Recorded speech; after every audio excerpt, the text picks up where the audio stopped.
So, how can you quickly assess the problem? There are 3 key questions to assess how big it is. First, is the problem frequent? Second, is it common to many people? And third, is it worth solving? Let's start at the beginning. For a problem to be big enough, it has to occur frequently. Let's take a look at some B2C examples.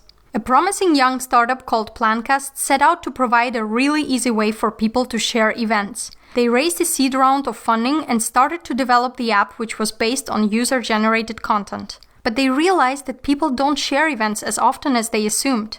Think about it. How often would you open an app to look for events, create events, or notify about your participation? Probably a couple of times per month at best. That's a fail. On the other hand, people do share many other things much more often. Like for example, status updates on Facebook, news on Twitter, photos on Instagram, secret messages on Snapchat, or funny GIFs. In the case of similar startups, a good problem occurs at least 1 time per day. These social networks are used dozens of times per day. That's a win. Next, for a problem to be important enough, it has to be common to many people or businesses. Following B2B examples illustrate that very well. Do you always forget your doctor's appointment? If yes, you will love Patient Communicator. This startup created a patient portal and practice management system to make doctors' practices more efficient. It's sending reminders for your upcoming appointment or letting you choose your best time from an online calendar. Sounds great, right? Well, the problem is, doctors couldn't care less. They are extremely resistant to adopt new technologies in their practice. After hundreds of cold calls, tens of thousands of emails, keynotes at seminars, and an appearance on Fox News Live, the startup managed to acquire only 1 paying doctor, a total fail. On the other hand, technology which doesn't interfere with the doctor's old-fashioned processes can meet a huge demand.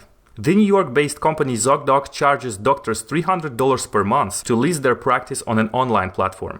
It enables patients to find a doctor in their neighborhood and book an appointment instantly. Sounds similar to the previous example, right? But unlike Patient Communicator, ZocDoc focuses on what doctors really care about. They want more patients, not an efficient office. Plus, the platform is fully disconnected from doctors' practice management systems. Today, ZocDoc is used by more than 6 million people each month across 2,000 cities. That's a win. Last but not least, is the problem worth solving? In other words, is the problem so serious that people are willing to pay for a solution?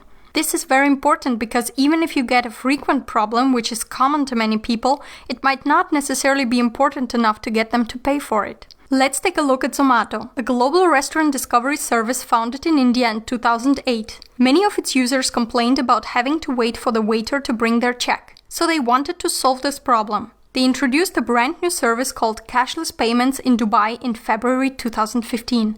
It allows clients to pay for their check through the app before getting their meal, similarly to Uber. Turns out the service had to shut down because many clients aren't used to pay before they eat, but rather to eat before they pay. At the end, the problem was just not worth solving. That's a fail.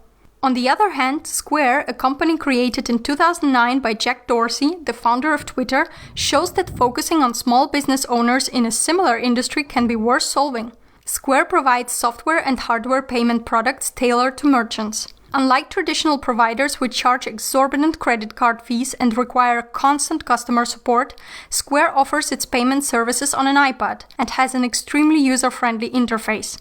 So its solution is by far more adapted to the way people engage in commerce in the age of smartphones.